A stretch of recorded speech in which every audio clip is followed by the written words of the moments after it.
Hello, this is one of my short videos in my series of videos for parents who have a child with an eating disorder. And what I want to talk to you about today is the eating disorder voice. Now, let's just take a step back and think about ourselves. Can you um, take a moment to go, do you have a voice in your head? Now, if just take a moment to do that. If the answer was no, the voice that said no is the voice in your head. Now we all experience the voices in our head differently. So for some people it's one voice, for other people it's many. For me, all my voices have the same tone, so it sounds like the same person. For other people, the tone of the voice might be really different. They might sound really different. But even though I only have one voice, I have different trains of thought that say different things. So I have a cheerleader that says really well done, and I have another voice that goes, another train of thought that goes, oh no, you need to take care there. I want to look after you. Don't do that. And then I have another voice that goes, oh well, you're not very good. Why would anybody think you could do that? So I've got this whole range of voices going on in my head, and you will have some version of that, and your child will have some version of that. And though I'm making general statements here, so I don't want to assume anything is any way for anybody, but typically we see that in somebody who's suffering with an eating disorder, they have some kind of unhelpful train of thought going on. Now, that's really useful to understand for three reasons. So, the first reason is that perhaps you're at a meal time and your child starts arguing about that's too much, that's too little. To identify, do you know, that sounds to me like that's your eating disorder's voice. I don't want to listen to that. We know that what you need to do is this, and that's just an unhelpful thought. So, we're going to carry on with this meal. If you find, so it's that identifying, so you can separate it out, so you don't have to chat with that unhelpful train of thought. So pointing to your child and saying that's an unhelpful train of thought may over time help them.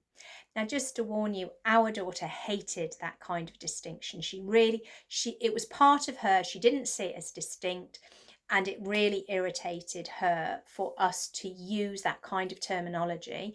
And that didn't mean that it wasn't a useful thing to do. So, just to warn you that some of the things you might choose to do might not be received that well. But it was helpful for me to just acknowledge that, okay, so she has this unhelpful thought process. That doesn't diminish a whole other range of stuff about her still being the incredible daughter that we had. So that was a useful distinction for us, and we didn't have to engage in that conversation. If you're drawn into an argument, right, that's too much, how many calories, and you know that that's the eating disorder unhelpful conversation going on, do not get drawn into that conversation. Call it and step back, because every time you negotiate or you argue with an eating disorder voice, then the eating disorder gets stronger. You think about it. If you Let's say you're in an argument with your partner and your partner makes you wrong about something, you are going to defend yourself. So if you start arguing with the eating disordered voice, it is going to protect itself, and you will build it up and make it stronger. So acknowledging that there's this unhelpful thought process, calling it at times so that you don't have to go there and we can move on with different behaviors, not getting drawn into an argument because you don't want to get it stronger. Those are really helpful things to do. And then another thing you might want to do with the eating disorder voice is you might want to chat to your child about when they experience it most strongly. What triggers it? In what circumstances do they hear it most strongly? In what circumstances? What are they doing? What's happening when they're hearing this train of thought very strongly or very frequently? And by understanding their triggers, you can help them to understand how they could behave differently or how they could soothe themselves when they know their own triggers. So, three things to think about: calling it out so you don't have to be led by it, not arguing with it, and understanding with your child where their triggers are and what they can do about soothing their triggers. So those are just three things about the eating disorder voice.